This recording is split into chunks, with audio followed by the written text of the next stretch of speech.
Yeah, but first we do got to talk about Cam Newton. Yeah. Cam Newton. No, go ahead. Oh, what'd you say? That was what they was calling him in Alabama. That's what they was calling him. Fair or not. What Alabama Crimson Tide was calling him as a War Eagle, Cam Newton. But, Cam Newton, former NFL MVP. G. Bush, can I set this up for you just because we got the soundbite? So Yeah, if let's go anyone ahead. missed it, this is not just us speculating. Cam Newton said he would like to come to Cleveland to be Deshaun's backup. He was on a podcast yesterday. We have the sound. Take tag board full, and you can play it. And this is Cam Newton on who he'd back up in the NFL. I know a lot of people have a lot of things to say in regards to my future in the NFL, and I wanted to set the record straight by saying this is how I feel. There ain't 32 guys that's better than me, but I also know that I could also be a backup, and I'm willing to be a backup. Players that I will back up. Number one, I'll back up Deshaun Watson. It goes without saying, me and Deshaun Watson's relationship, he was on my 707 All-Star team. I've grown to admire the person, the athlete that he is, going through a lot of turmoil, but I believe that's behind him. My number two person would be wherever Lamar Jackson decides to. He went on to list some other guys, Yeah, but about the 10 of them. first player, unasked, I mean, he mentioned like 15 guys he'd back up. Yeah. But the first guy he did mention, Deshaun Watson. G, take it from here. Deshaun Watson, I think, it's kind of funny because, when you get a little older, it's funny how your generations line up a little bit. So he actually coached him in 707, played with him a little bit, knows him like from being a young guy, and now you come full circle and Cam Newton is the guy out of the league trying to look for something to get into, and Deshaun Watson is the guy. I think, first of all, it takes a little bit of awareness to come to a conclusion. Look, I ain't about to start nowhere. Yeah. I'm not a starting quarterback, and I think I was an MVP. I was an MVP. I will back some people up some different places, but I think that takes a little bit of awareness. Like you telling yourself, like, because he says he's not worse than, or 32 guys aren't better than him. Right. But G, you sitting here, G, and here's a guy that's coming to the realization that your place in this league is not where it was. Yes. So now when you say I want to back up, that means you're at a different pay scale here. Yeah. So now that's a message to all the other teams saying, hey, I'm willing to take less to do this thing here. Now he's picking people here that he named like 12, was it 15, Mikey? 12 or 15 people. He named 14 people. Yeah. Right, and so it was. I mean, he had an extensive list. I mean, these weren't no scrubby places he was going. Right, he was going to a places. Right. These were high volume places with high volume people. Could high volume go down? Right. Right. Okay. So when I say Cam Newton as a backup for Cleveland, it's intriguing. But I will tell you this: there's two trains of thought. Okay. You got your number one guy who you trying to is a reclamation project, right? Yeah. So you don't want to bring anybody in here to stunt that because when you're looking over his shoulder like, uh-oh, because in his town or any other town, if it starts to go south, they screaming for the backup guy, right? Yeah. So you don't want to damage your guy. So it depends on how good your number one is. If your number one can take a guy like that behind him, then, which I think led to the comments that he just said there, I'm not no threat to you. I mean, you was on my 7-17. I've grown to admire you, right? So he's trying to set the table for that to occur. But it really depends upon, Mike, what the team is willing to take on, because my number one project is getting my number one guy back to the status where I paid him this money. Sure. And if this is going to be an impediment to that happening, But could it be something that motivates him to getting back to that level? I don't know. I just know this. First of all, if you're ever going, essentially what he just did was a national job interview, and you never go to a national job interview wearing that hat. You don't go to any job interview dressed like that. There are people looking at you, and you're trying to be taken seriously, and you're dressed like a character from the movie Clue or something like that, where you've got like an elaborate headgear on and stuff like that. That's not appropriate. Remember the game Old Maid? Yeah. Well, you had Old Maid, and then the hat came. that hat is part of his shtick. I get it. But that shtick is better when you are an MVP and not somebody saying, I'm willing to back up Mac Jones. You know what I mean? Like, you can have that swagger when you're an MVP. having that swagger as a Brian Hoyer level quarterback at this point doesn't make any sense. Is my point. If he's going to be humble, So now if he's going to acknowledge Cam that he- Newton is Brian Hoyer now? no, if he, I will. Is he? I'd What are rather you have. talking about? I'd rather have Brian Hoyer. If Hoyer he just signed a 2-year contract. Man, I know, get there outta you here. go. Get out of Cam here. Newton is Well, not. you gonna Cam move- Newton is not signing Go any. move to town with Hoyer. Someone, hey, So give. if I got a choice between Hoyer and Cam Newton, it ain't no comparison. Well, if anyone Let's stop is anyone playing. giving, Stop playing with me. Do you think anyone's giving Cam Newton a 2-year contract Well, I right mean, now? As a if you backup? want the real truth, there's a lot of things going on here, right? Okay. So Cam Newton is better than a bunch of people in this league. Sure. Right? So tell me why Cam Newton's not in the league now. He should be. You're right. I don't know the specific reason. All right, What is so it? Tell me that Brian Hoyer is better than Cam Newton. I don't believe that either. Oh, okay. But I I just do. want- I'm I don't just believe that. checking. Do you, at this point, would you rather Cam Newton or Brian Hoyer? Who do you believe more in coming off the bench to back up? I'm give me Cam Newton. You know why? Because here's the thing. You look at what Stefanski's already done. Stefanski brought in, Jacoby Brissett to sneak the ball. You would bring in Jacoby Brissett short yardage. Well, listen, what bigger person to bring in? A 6'5", 6'6" guy, dude, 250. He can sneak. You got a goal line package for him. Do we know he can still do that? Oh, I mean, yeah. you might as well bring in Bull at that point if you're looking for a reach across the goal line. I think Cam Newton. Can he? Yeah. Take Cam Okay. Newton. Cam Newton can still run the ball. His last 2 years as a quarterback, his passing numbers, and I love Cam, are absolutely atrocious. They're horrible. Trash. They're horrible. No, horrible. I think, all jokes aside, I think when you look at Cam Newton ain't been right since the shoulder stuff. Right. Yes. When he's throwing, he kind of shot puts the ball. He don't have that much velocity on it. His accuracy was really never like the biggest thing. However, if you want to say, if you in a playoff chase, and this is what I'm thinking, the Browns are in a position where if Deshaun Watson is playing well, the last thing you need is Deshaun Watson to be out 2 weeks, and you need 2 winnable games, and you don't get them, and you fall So short. let me tell you what the role of the backup is, right? Because the backup should never be in the forefront because he's just an insurance policy. If I'm down the stretch, right, one of the key things of a backup is this: does he bring calm to the group, right? I'm not throwing no Josh Dobbs in there, right? Right? He intrigued people during the preseason, including me last year, right? Yeah. When I'm in the stretch, I need somebody who can command the huddle, command the locker room, right? Cam Newton still has that ability. Does he?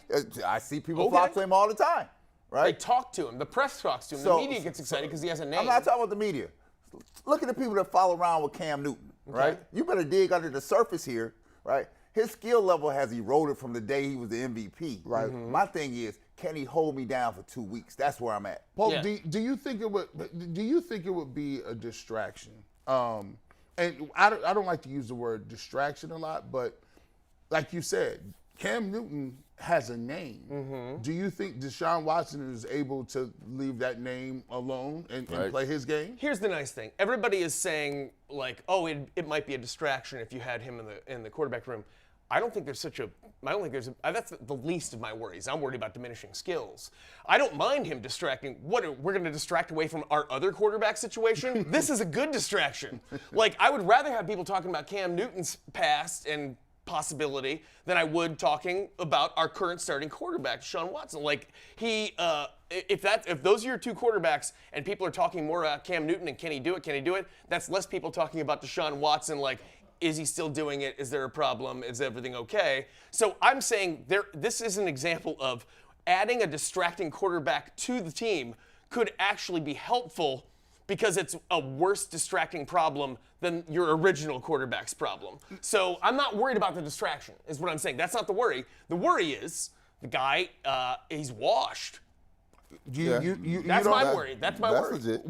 Let me say this. So Mike has a valid point to that about his skill set, right? Mm-hmm. The problem is when you are the difference between good and great in any professional level is this: your confidence level.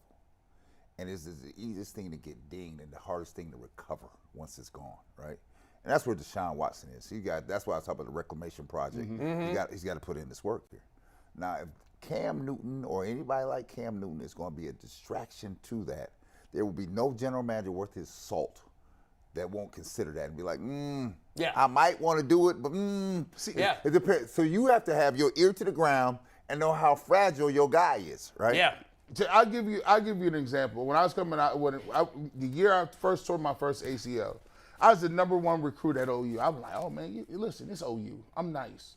I tore my ACL, and they started getting dudes from Florida. I said, hold on. Where you get this recruit? Right. Dimitri Taylor came in. I'm like, he was a linebacker. They said, we're going to move him to defensive end. This is the early 2000s. Yeah. And I'm sitting there, it hit me. I'm like, wow, not only am I rehabbing, trying to get back to where I'm at, but this dude, I'm looking at him, I'm going to go watch him run. I'm like, man, this dude kind of coming up behind you.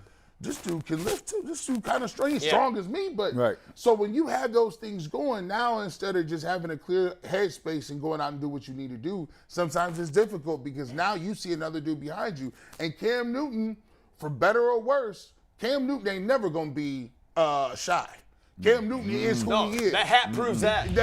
He got the bird nest. He's got confidence. Bird nest Cam don't care about nothing. Right. If you ask Cam Newton, could you win a game? And that's the thing about being a backup. See, Jacoby played it so well. Yeah. Jacoby said all the right stuff, McNuggets. Yep. He said all the right stuff. Just here to make this team better. And so, whatever Stefanski. Whatever I can do to help the team.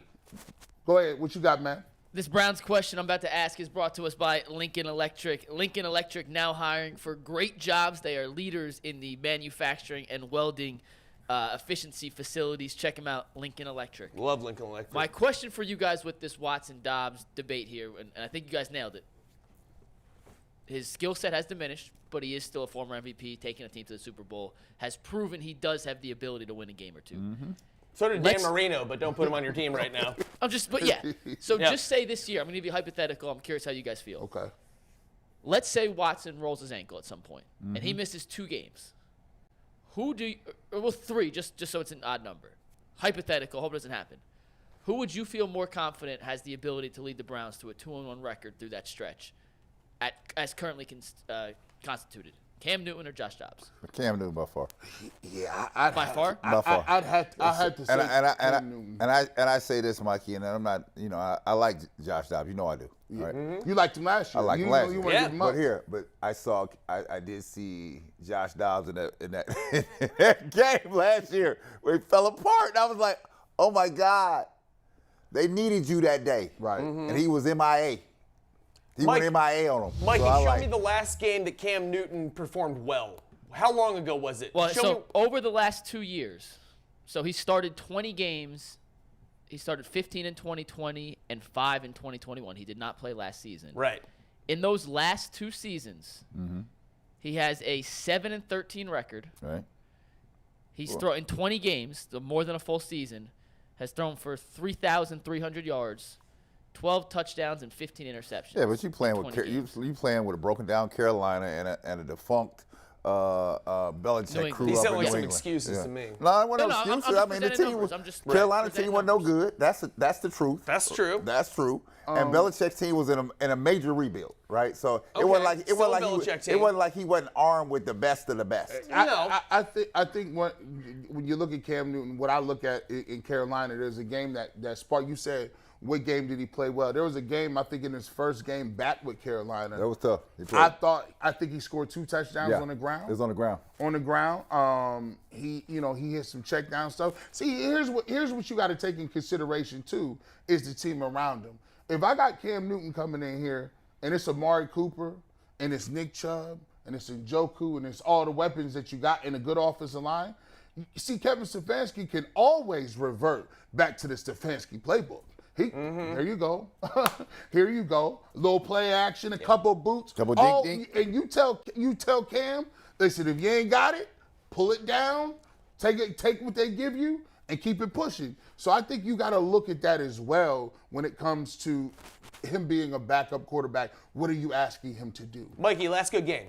I got your answer. And this is a tale of 2 games back-to-back. In 2021, Week 11 against Washington, Newton completed 21 of 27 passes for 189 yards, 2 touchdowns, rushed for 46 yards, and scored a touchdown. That's what we need. He's got that. The following week, the very next week, Week 12, he went 5 for 21 for 92 yards and 2 interceptions. How old is Cam Newton, Mikey? Right now? Yeah. 5 for Cam 21. Newton is about to turn 34. Yeah, when you get older and I don't care what professional sports you play. when you get older and your skills start to diminish, you're gonna start to being like the Dow Jones. It's up one day, down the next day, right? Yep. My question: if you're looking for a guy that you feel like your guy gonna go down, he gonna be out for long periods of time, he may not be your guy. But a guy that can lead you in a short period of time, help you out for a minute. That's what you get. But you also might get that second game. Yeah, that's but you might. That's the problem. But whereas with somebody like Josh Dobbs, you might have at least you'll know what you're getting. Josh Dobbs has done nothing. No, you're right. I'm not on the Josh Dobbs bandwagon. I'm in a 2 to 3 season opportunity here with the Browns, yes. right? So I cannot cast my lot with a guy I don't know what I'm gonna get. Right? How much? This is not San Francisco. Right. How much are you willing to pay him? Here's the thing about Cleveland. I don't know what I'm willing to pay him. I mean, veteran minimum. But Cleveland sports fans are so enamored by hearing a name that is willing to come here. It's still sad. It's part of our insecurity. We hear about somebody who's like, Cam Newton, I remember him. He had an MVP year, and he's willing to come to Cleveland. Yeah, maybe we're doing all right. It's sad. You're right. But that's the vibe right here. I mean, how many quarterbacks would you rather have backing him up right now? Yeah. But we are talking about this because a guy who has a reputation, who has like a good history, is willing to come here, and so we get all excited and we're like, is he really going to come to Cleveland? He likes us. He might come. We're his number one choice. Baker was available. He was out there. Exactly. He's out there. Right. He'll take a backup role. We're falling into this trap that we always do, and it's fun. It's charming. It's part of what we are as Cleveland sports not much fans. out there. And that's what likelihood of it happening, I would put it less than 10%. I got no problem with him being on the. He sprayed the entire. He sprayed a third of the NFL. Shotgun. Right. Pow. Like Yeah, I'll go to here. I'll go here. I'll go with this dude. You know. But but the people that he was going behind, guess what they were? Right. They were high. They were all high volume usage mobile people. guys. So the Mobile chance of guys. them going down. Yeah, and he pretty much just said like, I'll go anywhere but Houston. Right. Thank you. Bye everyone. And then he gonna say, "I'm gonna go anywhere Lamar Jackson." Yeah. I'll follow him. Lamar Jackson has to be looking like, "Listen, bro, I'm trying to get mine off right now. Like I'm trying to get me a contract." I'm part of his contract. But Bush, That's what he said. But G. Bush, you see, all those are high volume people that can go down in a minute. Right. He talk about Justin Fields. Yeah, let me guess, you want to go to Arizona too. You want to be behind Kyler Murray? That right there, that should tell you everything you need to know. Cam Newton saying, "I would die to back up Justin Fields." That's where he's at in his career. I saw that. I was like, I just started laughing. He crazy. We're going to pivot to the Guardians. I will say this, though. As much fun as Cam might be in Cleveland, they did sign Josh Dobbs to a fully guaranteed $2 million deal. So How many years? Just 1 year. Oh, yeah. No money. But he's getting guaranteed money, which means you ain't paying $2 million for your third string. So it's highly, highly, highly unlikely that Cam Newton will end up a Cleveland Brown.